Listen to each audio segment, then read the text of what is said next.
Yang terhormat Bapak dosen penguji UKIN PPG dalam jabatan tahun 2025.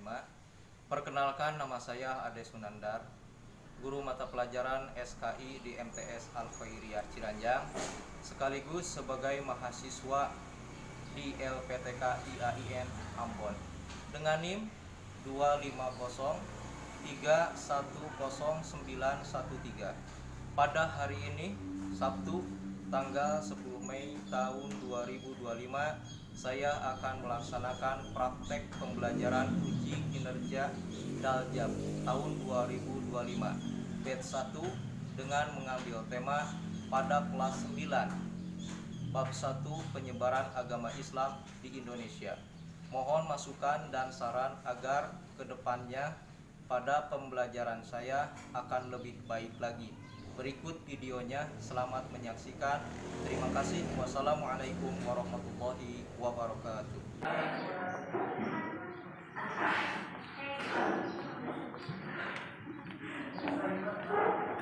Assalamualaikum warahmatullahi wabarakatuh.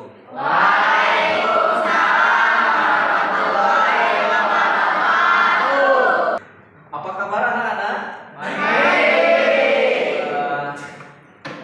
Dari rumah ke sekolah tujuannya utamanya yaitu belajar. Dari rumah ke sekolah udah ada niat? Belajar. Yaitu materi yang akan Bapak sampaikan yaitu materi SKI. Apa itu SKI? Sejarah Islam. Baik, alhamdulillah, luar biasa, tetap semangat. Baik, sebelum kita melanjutkan ke materi, Bapak akan mengabsen ya daripada siswa yang hadir ataupun yang tidak hadir untuk kelas 9.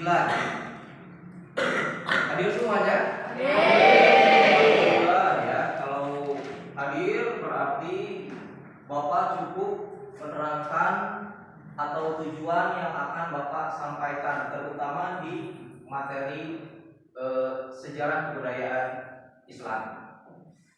Baik, sebelum kita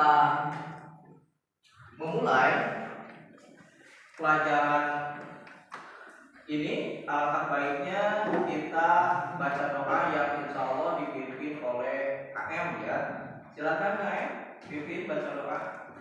Baca doa. Duduk siap. Siap. Sebelum belajar, mari kita baca doa. Baca doa dalam hati dimulai.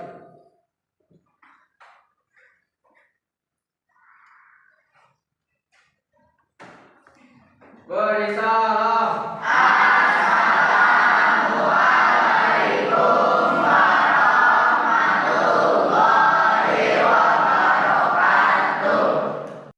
Alhamdulillah, baca doa sebelum kita belajar telah dilaksanakan, dan terima kasih kepada KM telah memimpin dari doa tersebut. Sebelum kita mulai, alangkah baiknya silakan kalian persiapkan buku, terutama itu buku catatan kalian, untuk menyimak daripada kegiatan pembelajaran hari ini. Sebelum kita pembelajaran itu dimulai, alangkah baiknya kita perlihatkan atau kita perhatikan dulu melalui dari Fadli S. Reki.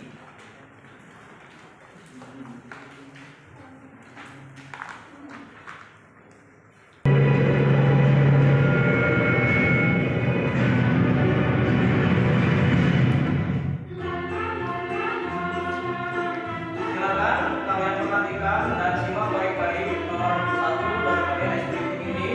Mungkin itu ada di pikiran kalian yang akan bisa mencoba dari S. Reki. Ya, ternyata tadi lalat itu baik itu ataupun itu terserah ya. Nah, silakan yang nomor 2 itu kalian perhatikan tuh. Ada sumber bagus. Jadi udah bagus. Terus nomor 3. Jawabannya apa benar? Iya. Apa itu ya?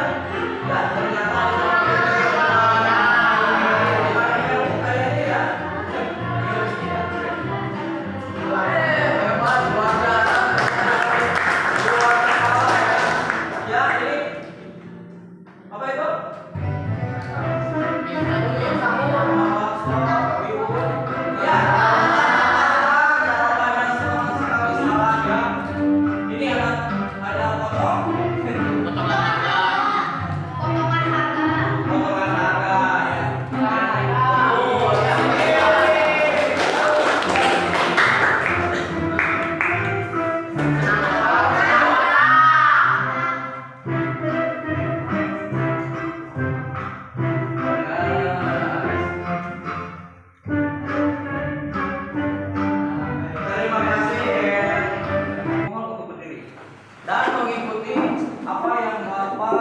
perlihatkan utamanya itu di video ini ya. Ya, ikuti saja.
Ya, boleh kita buka.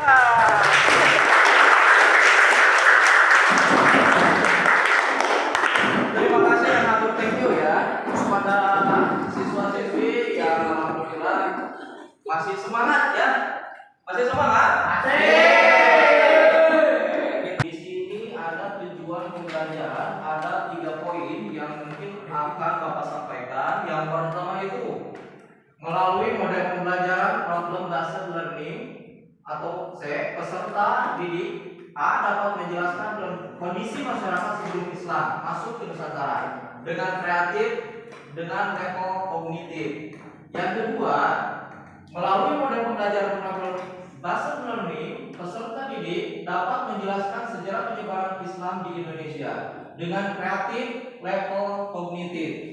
Yang ketiga, melalui model pembelajaran problem based learning, peserta didik dapat menganalisis cara penyebaran Islam di Indonesia dengan bernalar kritis, level kognitif. Jadi 3 poin tersebut yang minimal per kelompok itu harus ada yang bisa menjelaskan, utamanya itu bisa mempresentasikan nanti setelah Bapak sampaikan melalui video tersebut. Jadi kalian perhatikan dan simak benar-benar dari video yang akan Bapak sampaikan ke kalian. Jadi apa saja terutama daripada problem ya yang akan dihadapi ketika akan penyebaran agama Islam di Nusantara sebelum Islam masuk ke Nusantara. Bisa dipahami? Nah, perhatikan di sini ya. Sebelum Islam masuk ke Indonesia, kondisi masyarakat Indonesia dapat dilihat dari beberapa aspek. Di antaranya aspek sosial budaya, aspek agama atau kepercayaan, aspek perekonomian, serta aspek sosial dan politik. Kondisi sosial budaya. Masyarakat Indonesia adalah masyarakat majemuk yang hidup tersebar di seluruh tanah air yang memiliki berbagai macam ragam budaya. Keragaman tersebut terbentuk oleh banyaknya jumlah suku bangsa yang mendiami berbagai daerah yang tersebar dari Sabang sampai Merauke.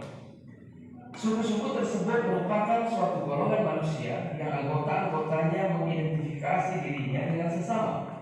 Setiap suku diperoleh berdasarkan garis keturunan yang ditentukan dari tradisi, bahasa, budaya, dan kesamaan ideologi. Perbedaan antara satu suku dengan suku lainnya membentuk keanekaragaman suku bangsa di Indonesia. Berdasarkan situs resmi Badan Pusat Statistik BPS tahun 2010, Indonesia memiliki sekitar 1.340 suku bangsa. Beberapa di antaranya adalah suku Jawa, Batak, Melayu, Sunda, Bugis, Betawi, Madura, Minahasa, Dayak, Asmat, dan lain sebagainya. Keberagaman suku-suku tersebut merupakan kekayaan bangsa yang tidak ternilai harganya sehingga harus tetap dipertahankan dan dilestarikan. Kondisi agama atau kepercayaan. Indonesia yang kental akan budaya dari beragam daerahnya juga dikenal memiliki berbagai keyakinan yang sudah turun-temurun dilestarikan oleh masyarakat. Agama asli itu sudah ada sejak dahulu kala, bahkan sebelum adanya penyebaran agama besar seperti Islam dan Kristen. Agama tersebut telah menyatu dengan penduduk hingga susah untuk dilepaskan. Di antara agama-agama tersebut adalah yang pertama Sunda Wiwitan. Sunda Wiwitan adalah agama yang telah dianut oleh sekelompok masyarakat Sunda sejak ratusan tahun yang lalu. Bahkan sebelum Hindu dan Buddha masuk ke negeri ini, ajaran Sunda Wiwitan sudah ada dan berkembang di masyarakat. Di era modern seperti sekarang, masyarakat Sunda Wiwitan bisa ditemukan di kawasan Kaligas, Banten, Kampung Naga, Cirebon, dan Cibubur, Kuningan. Sunda Wiwitan memuja roh nenek moyang sebagai entitas yang ditinggikan. Selain memuja nenek moyang, Sunda Wiwitan juga memiliki satu Tuhan yang kerap disebut dengan Sang Hyang Kasa. Tuhan dalam ajaran Sunda Wiwitan tetaplah satu seperti ajaran umat Islam. Yang kedua, kejawen. Kejawen adalah sebuah kepercayaan yang telah dianut oleh masyarakat Jawa sejak lama. Mereka tetap menjalankan agama primer yang dianut atau agama utama, menjalankan perintah dan larangannya, namun tetap melaksanakan berlaku sebagai seorang pribumi Jawa yang sangat taat dengan leluhurnya. Penganut kejawen selalu mengatakan bahwa kepercayaan ini bukanlah agama, meski memiliki beberapa perilaku yang menjadi ciri khas sebuah agama.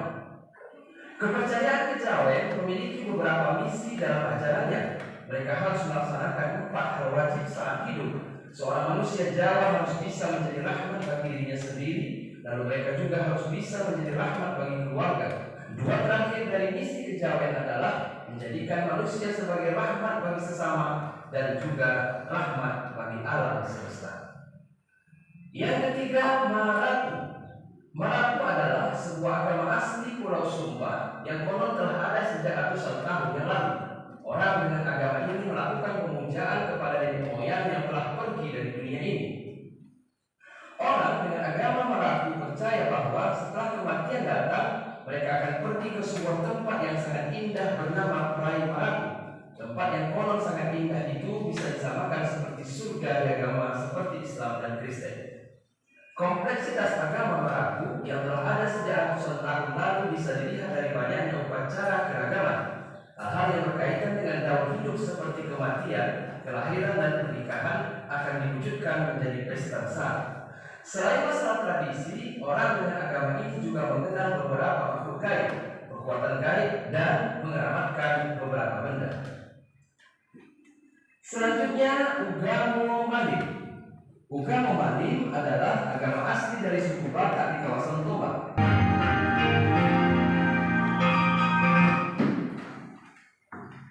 Ya, gimana videonya? Luar biasa. Udah kalian paham sekarang? Ngantuk? Masih semangat ya? Semangat ya? Ya. Bapak mau bertanya sama kalian, setelah kalian melihat daripada cuplikan video tersebut, hal apa ya? Hal apa yang bisa atau yang dapat menghambat dari penyebaran agama Islam? Mungkin ada perwakilan dari kelompok yang bisa menjawab dari jawaban tersebut setelah kalian ya oleh Aulia dulu, silakan.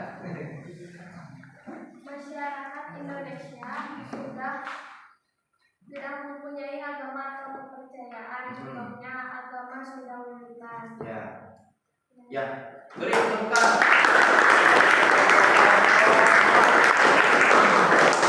Silakan perwakilan dari kelompok itu mau bahwa ini Dahlia, silakan Dahlia. Faktor penghambat yang pertama letak geografis dan medan yang sulit. Kedua, minimnya komunikasi dan spasi struktur. Oh iya, terima kasih. Boleh disampaikan. Itu ya, setelah kalian melihat daripada video tersebut, mungkin kalian sudah mengetahui ya bahwa Sunda itu ternyata banyak sekali ya. Sunda Wiwitan, selain daripada Sunda Wiwitan apa lagi? Hah? Palaku ya, itu mungkin kalian secara tidak langsung kalian bisa mengetahui dari hal itu. Makanya sangat bermanfaat bagi kalian juga untuk melihat daripada cuplikan video tersebut ya. Baik, sebelum kita lanjutkan, Bapak mau menyampaikan utamanya itu ada di sini lembar pekerja peserta didik ya yang harus kalian kerjakan. Nah, dibagikan.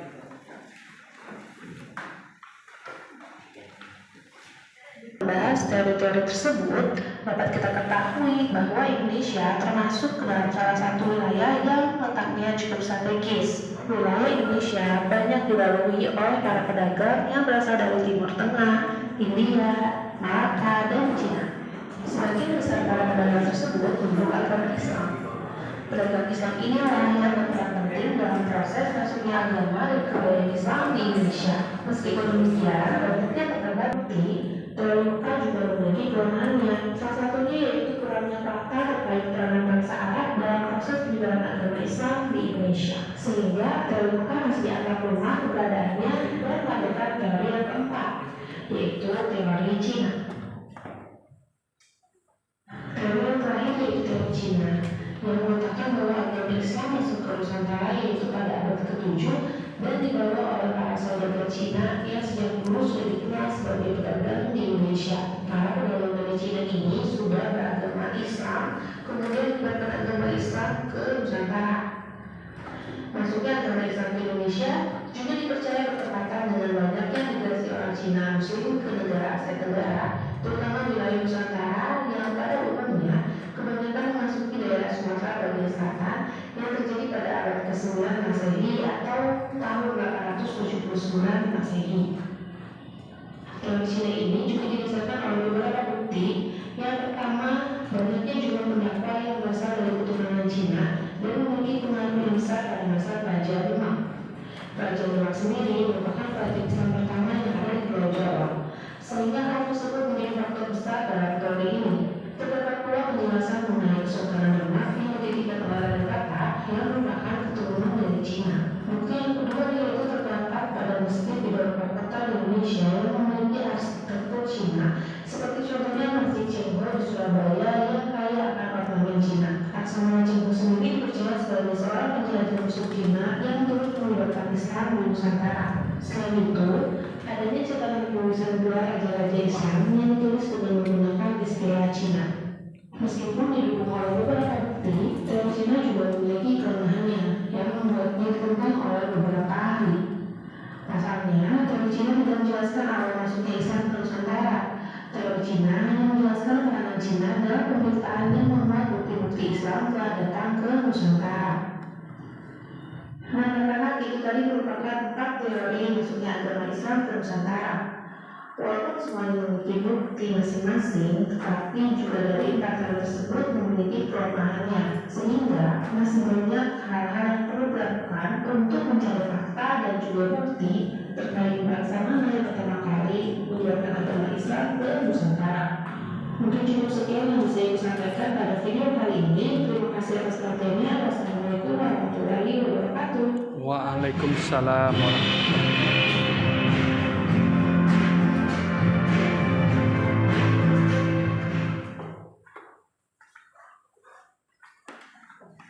Setelah kalian menyimak video yang telah kalian perhatikan, ada mungkin beberapa pertanyaan yang mungkin akan Bapak sampaikan.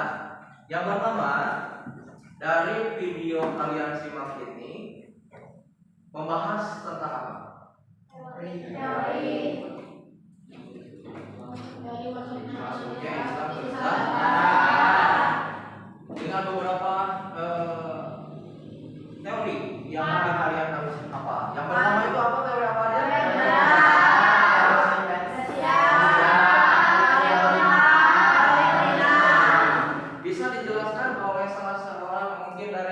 perwakilan kelompok? Ajijah dulu. Silakan. Ajijah, silakan. Teori parsial Islam disebabkan oleh Berdiri. Alangkah baiknya berdiri dong. Jadi video yang Ajijah perhatikan tersebut itu silakan dijelaskan. Pertama mungkin itu tentang apa, ya? Membahas tentang apa? Silakan. teori parsial. Islam disebarkan oleh kaum Persia, buktinya memperingati 10 Muharram atau Asyura. Iya. Ya, beri tepuk teori parsial. Apa lagi? Teori apa lagi? Ya, Teori Gujarat. bisa dijelaskan teori Gujarat? Disebarkan oleh kaum Gujarat, buktinya batu nisan Sultan Al-Malik Soleh Iya. dari kerajaan Samudra Pasai. Iya, terima kasih.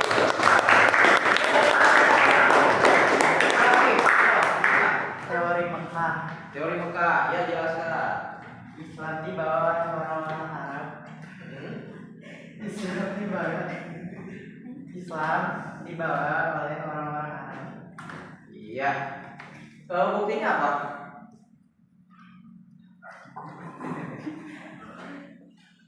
Dibeli kena maling, gitu ya, maling gitu.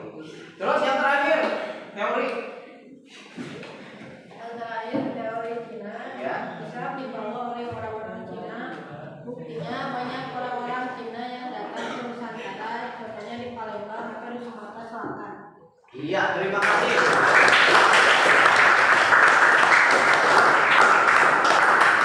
Ternyata banyak sekali ya yang mungkin harus kalian ketahui. Ternyata Islam di Nusantara ini melalui beberapa teori ya yang mungkin mudah diterima. Nah, daripada hal itu ada pertanyaan lagi, bagaimana cara proses masuknya Islam ke Nusantara? Proses satu, Jalur perdagangan. Dua, perkawinan. perkawinan atau pernikahan dulu ya, baru perkawinan. Yang keempat, tiga, Jalur pendidikan. pendidikan. Yang terakhir, Jalur kesenian. iya, terima kasih, bagus sekali. Jadi itu mungkin kalian harus menghafal atau mungkin nanti di lain waktu ya mungkin harus kalian sampaikan mengenai bagaimana cara Islam masuk ke Nusantara dengan beberapa tahap juga. Nah, selain daripada itu yang mungkin kalian sudah pada menyimak ya,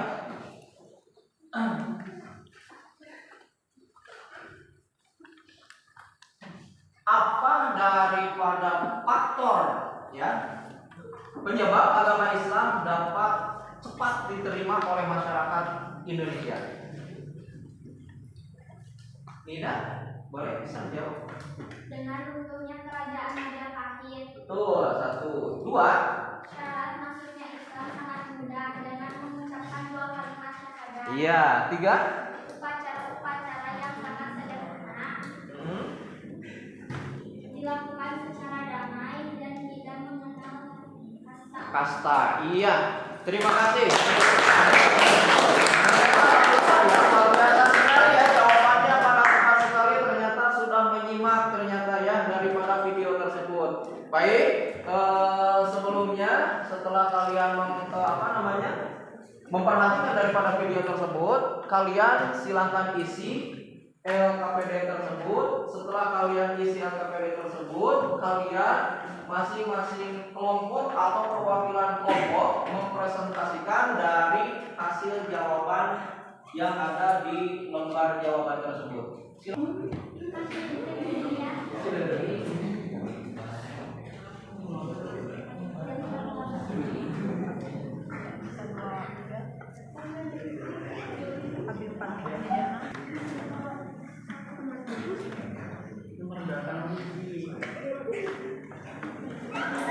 Ya, kelompok ini udah selesai belum?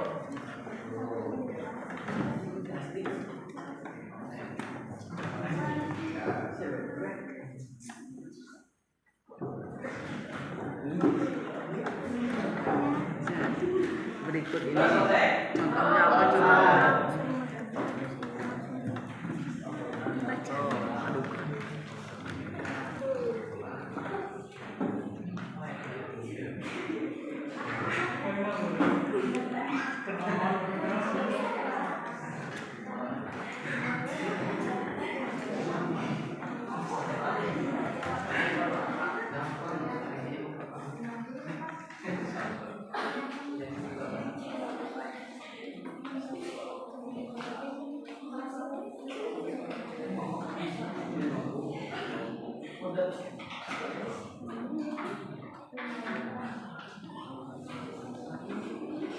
Udah ya?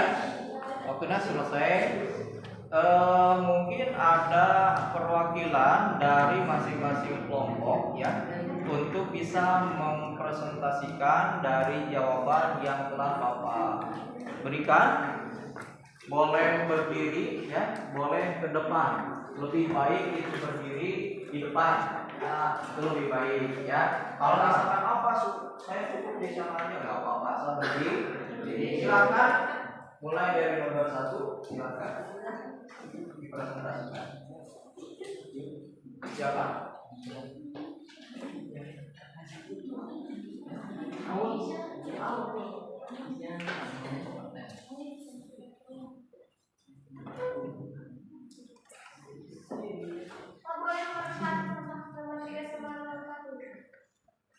Boleh, silakan. Sambil menunggu yang lain ya, silakan jawab yang belum. Ya, silakan. Assalamualaikum warahmatullahi wabarakatuh. Perkenalkan, nama saya Tika, perwakilan dari kelompok mawar. Saya akan mempresentasikan hasil dari diskusi faktor-faktor yang menjadi penyebab agama Islam dapat berkembang di Indonesia. 1. Runtuhnya kerajaan Majapahit. 2. Syarat masuknya Islam sangat mudah dengan mengucapkan 2 kalimat syahadat. 3. Upacara yang sangat sederhana. 4. Dilakukan secara damai. 5. Tidak mengenal kasta. Apa saja hambatan penyebaran Islam di Indonesia?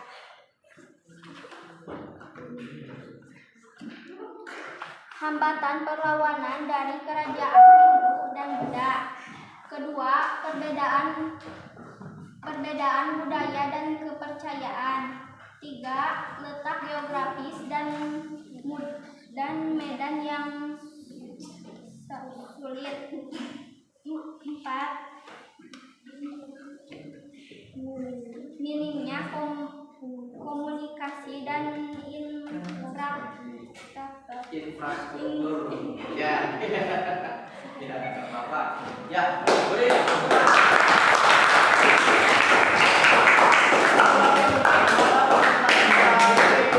Masing-masing. Ya, berhubung waktunya ya, silakan. Mana siapa? Ya, silakan. Nomor berapa? Silakan kembali dulu. Ya. Jelaskan bagaimana kondisi masyarakat di Nusantara sebelum agama Islam masuk ke Indonesia. Ya, apa? Mata pencaharian Yang lain perhatikan. mata pencaharian yang mempunyai nilai ekonomis, kaya akan sumber daya alam, beraneka ragam seni budaya, terdiri atas berbagai suku bangsa, sudah ada pemerintahan berupa kerajaan-kerajaan Indonesia. Masyarakat Indonesia sudah menganut agama dan atau kepercayaannya. Terima kasih. Iya, terima kasih.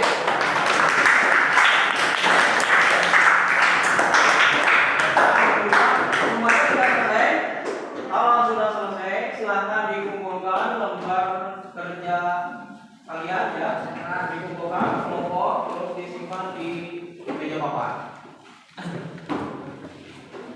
Jadi kesimpulan ya dari hal tersebut yang mungkin harus kalian perhatikan, pertama, ketika kalian penyebaran agama Islam itu mungkin asalnya kalian tidak tahu jadi tahu.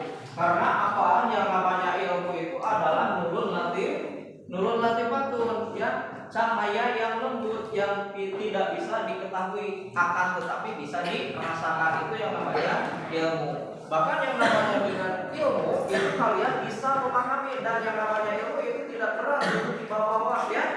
Ya dari hal itu mungkin dari kesimpulan yang Bapak sampaikan materi ini, mungkin ada beberapa yang mungkin kalian asalnya tidak tahu jadi tahu. Berarti alhamdulillah kalian juga itu bisa mengetahui secara luas mengenai Islam masuk ke Nusantara, dari pra-Islam bahkan sampai yang namanya Sunda Wiwitan itu kalian bisa mengetahui. Baik, mungkin itu aja yang dapat disampaikan dalam pertemuan ini kali ini. Mudah-mudahan apa yang Bapak sampaikan, terutama materi yang Bapak sampaikan, dapat dipahami, utamanya itu dapat kalian pelajari dalam kehidupan sehari-hari, dan mudah-mudahan dalam kesempatan ini juga kalian dalam keadaan sehat dan tetap semangat. Amin ya Rabbal alamin. Baik, sebelum kita tutup, alangkah baiknya kita berdoa dipimpin oleh KM. Silakan KM. Duduk siap. Siap. Dulu pulang, mari kita baca doa dalam hati dimulai.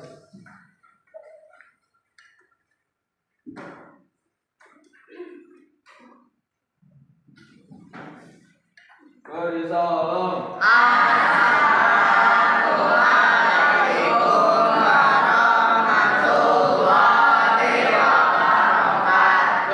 Waalaikumsalam